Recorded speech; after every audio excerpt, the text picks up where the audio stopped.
We've all met somebody who seems to always be love sick, that or they're always love hurt.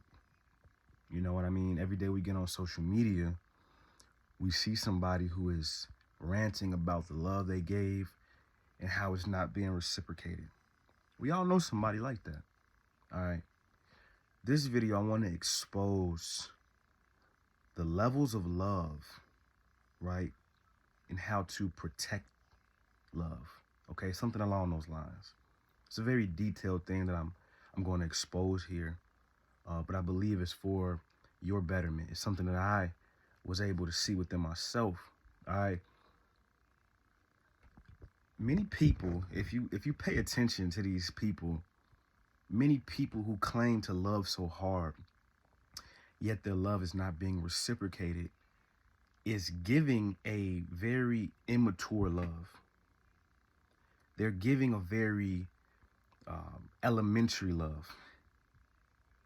And because this level of love, which I would say is low, a low level of love, because this is the level of love that they're giving off, it tends to be hurt easy. It's very fragile.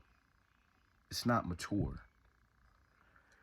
Now, if you ask this very same person, this person will swear up and down that the love that they're giving is abundant.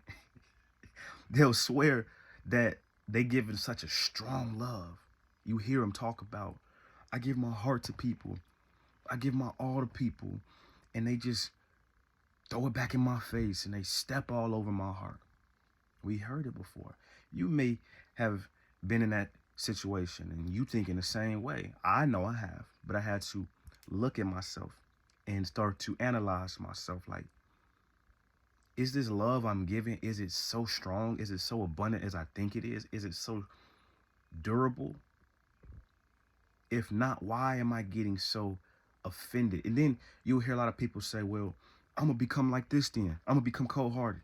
I'm just going to take my love back and I'm going to do me.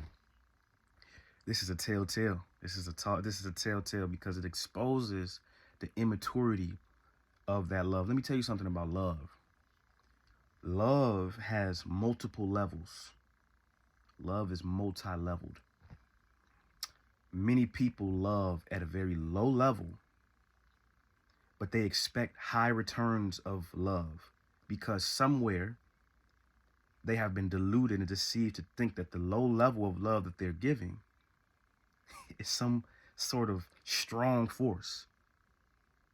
I've seen that many times in relationships where, the person is doing the bare minimum, but in their heart, this is the pinnacle of love. This is all they have.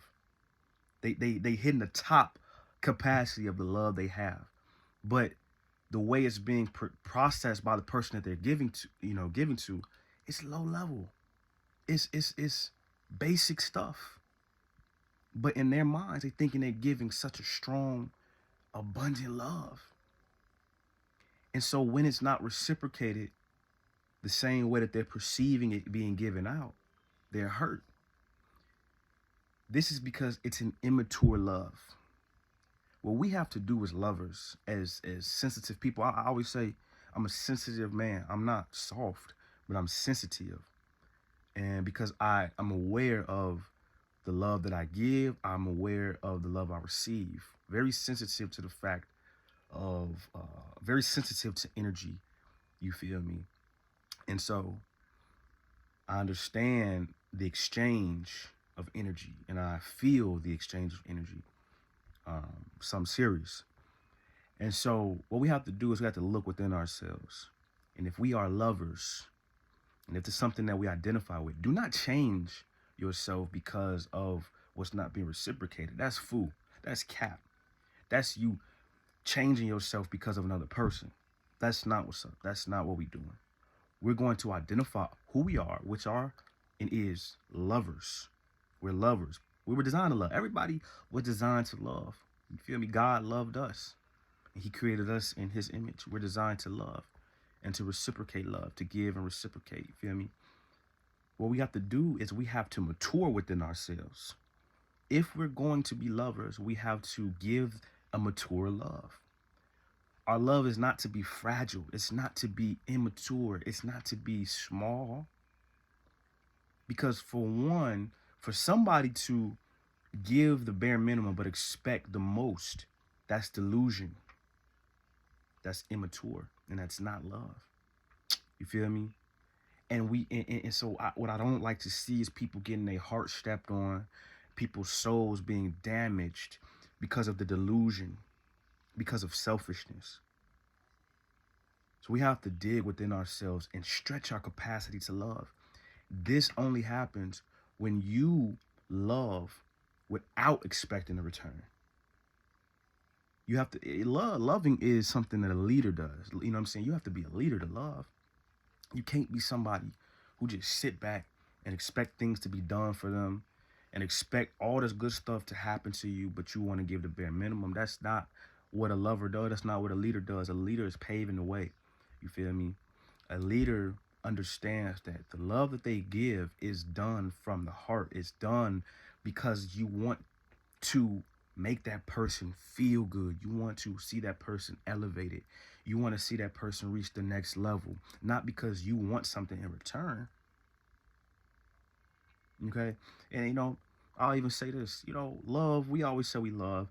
Everything we love gives us something. Come on now, let's not be hypocritical here. Let's not be ignorant. Everything that we say we love gives us a return. We love our parents because they took care of us.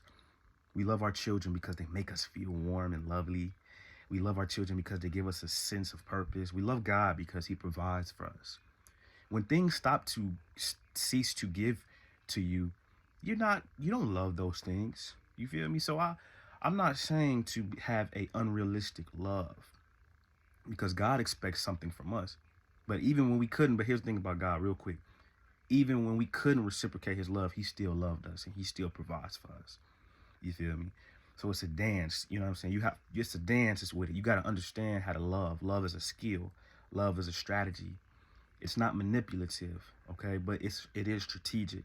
So you have to give from the heart, knowing that the person you're choosing to love, the organization you're choosing to love, the entity you're choosing to love, you have to actually have a heart for that thing. You actually have to want to see that thing progress, even if that thing is not giving to you in a reciprocating manner.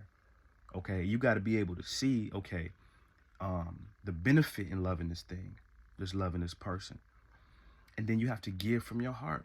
So no, understand that there's levels of love. Okay, we're not gonna get into all the levels of love right now, but understand there's levels of love. There's capacities of love. Are you giving at a low capacity of love, expecting a high return of love? Right? Because this, you're going to get easily damaged. You're going to find yourself in a cycle thinking that you're giving this type of love, and you're going to try to shape yourself to be some cold-hearted person that you're not. And then it's going to be a, psychological warfare up here. You know what I mean? You're not going to find love. You're not going to find what you're looking for, because you're being shaped by events that was actually caused from your own immaturity. It's time for you to go deep within yourself. You know what I mean? And ask yourself, what is my intention of this love? Why am I easily? Love is not easily fragile. Real love and mature love is not easily fragile. You're not going to get hurt, because when you have a deep-rooted love for somebody, you know what I mean? It's not easily uprooted. It's not easily harmed, because you're loving this person from your heart. You're loving this person with an intention of good. You're not loving this person from selfish motives. Stretch your capacity of love. You feel me? Have people in your life that love you feel me, at high capacities, that give at a high capacity, right? But make sure that love is genuine. Make sure your love is genuine, okay? Hopefully I was able to expose some things here. Um, and I just pray that you're propelled some type of way in your understanding of love. So blessings, peace, and abundance to everybody. Clarity to you, whoever's listening. And see you on the next video.